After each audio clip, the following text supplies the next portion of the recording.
Welcome back to Hooton Park, Heat 2 for the senior Rotax class. The grid positions on screen are based on the finishing positions after the first heat we've just had a look at before the break. So James Ollier there up to 6. Jack Hayes-Roberts, how has he held on to pole?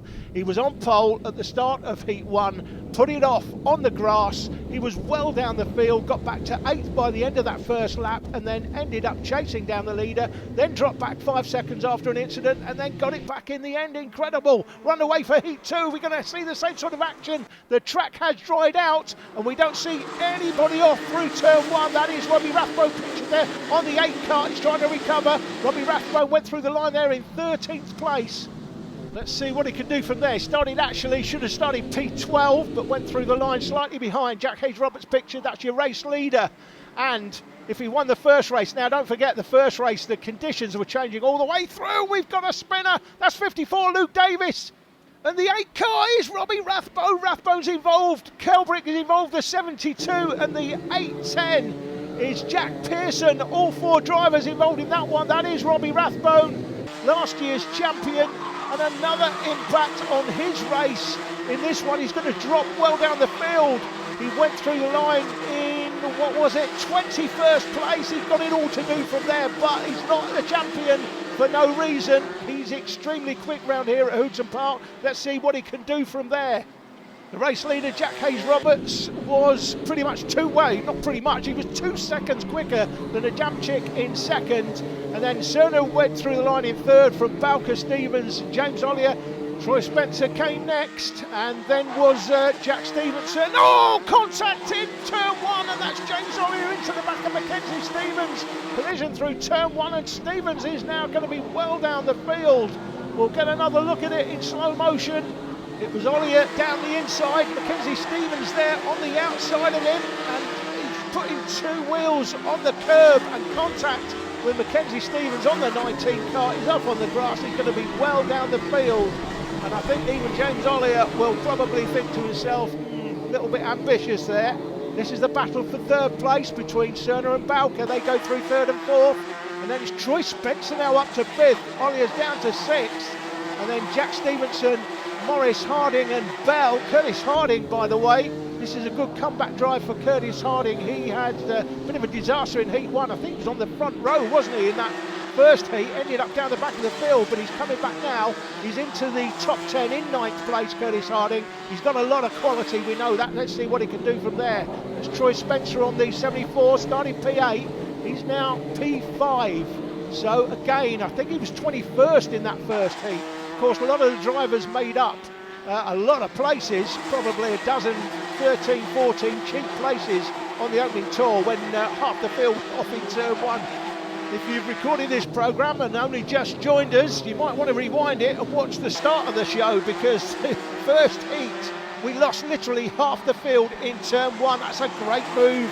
Zach Bowker doing what you have to do on the back marker. Jake Stavely has had a problem with his car. Clearly he's at the back of the field, 21st place. James Ollier went through as well. When you come to the back markers, you have to get past them quickly. They can impact your race, there's no doubt about it.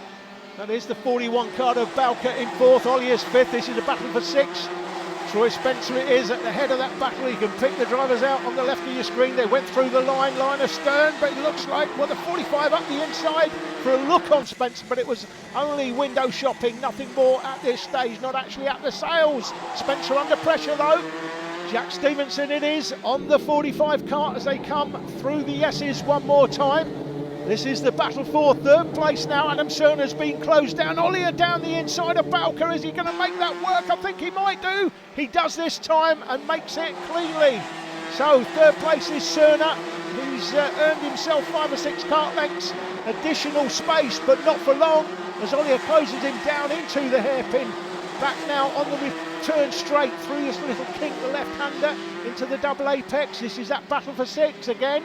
And that looks like the 45 Stevenson has made his way past. He has, so Stevenson now ahead of Troy Spencer in this battle for 6th to 9th. Through the S's, through Stanlow Bend. Jack Stevenson it is that's made his way up to 6th place. He's got in behind him now, Troy Spencer. Then comes Morris, Harding, Bell, Horan, Bennock, Farley. Robbie Rathbone's up to 14th place. He was down in 21st early on, of course, but he will not be happy with that. That's going to impact his grid position for the final. The 55, James Ollier, comes towards us. He went through the line in 4th. He's up to 3rd now. Adam Cerner now down to 4th.